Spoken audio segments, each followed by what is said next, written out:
আমি জাহিদ হাসান, আমার ওয়াইফকে নিয়ে আমি জান্নাতুল ফেরদৌস আপুর কাছে আল জুমিরা হসপিটালে আসছিলাম। এটা টাঙ্গাইলে অবস্থিত। আপুর কাছে এসে অনেকক্ষণ যাবত ওয়েট করতেছিলাম। ডাক্তার দেখানোর পরে আপু হঠাৎ করে একটা আমাদের জন্য সুখবর নিয়ে আসলো যে একটা রোগী ছিল, সে ওইটা কুষ্টিয়ার ছিল।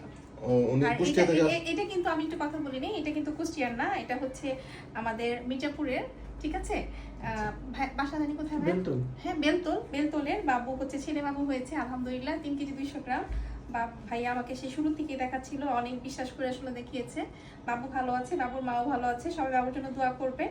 এই বাবুর ছুটি হয়ে যাচ্ছে, এই জন্য বাবুকে দেখে দিচ্ছি। আর ভাইয়া আসলে আজকে ওনার ওয়াইফকে দেখাতে নিয়ে আসছে আমার কাছে। তো ওনারা 2 জন এসেছে অনেক দূর থেকে। তো ওনারা আসলে এখানকার সিচুয়েশন দেখে আমি দেখলাম ভাইয়া অনেক এক্সাইটেড যে একটা বাবু হয়েছে, যে কুষ্টিয়া থেকে আসলো। আমি যেটা বললাম, আমি সেটাই বলতে চাচ্ছিলাম। আপু যেটা বলতে চাচ্ছিল, আপু আমরা যখন বাইরে অপেক্ষা করতেছিলাম তখন আপু একটা সুন্দর নিউজ নিয়ে আসলো যে একটা রোগী এমন ছিল যে ওর ডায়াবেটিস ছিল এবং ইনসুলিন হইতেছিল। এমত অবস্থায় ও সিজার ছাড়া কোনো অন্য উপায় ছিল না। এমত অবস্থায় রোগী সাহস করলো।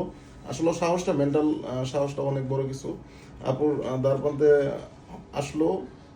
উনি ওনার যতটুকু ক্যাপাবল থাকে, আমরা তো এমনিও ওনার অনেক সুনাম শুনছি, তারপরে যতটুকু পারে উনি আয়সা বললো যে ইনশাল্লাহ আল্লাহর রহমতে নর্মালি বাচ্চা ডেলিভারি হয়েছে, যেটা অবিশ্বাস্য ছিল।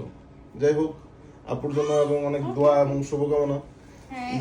যারা আপনারা দূর দূরান্ত থেকে আসেন, আপুর সেবা যথেষ্ট ভালো এবং যথেষ্ট সময় দিয়ে একটা রোগীর জন্য যে মেন্টাল স্যাটিসফ্যাকশন যা দরকার, তার অবস্থানটা বোঝা, সেটা আপুর মাধ্যমে আমরা পাইছি।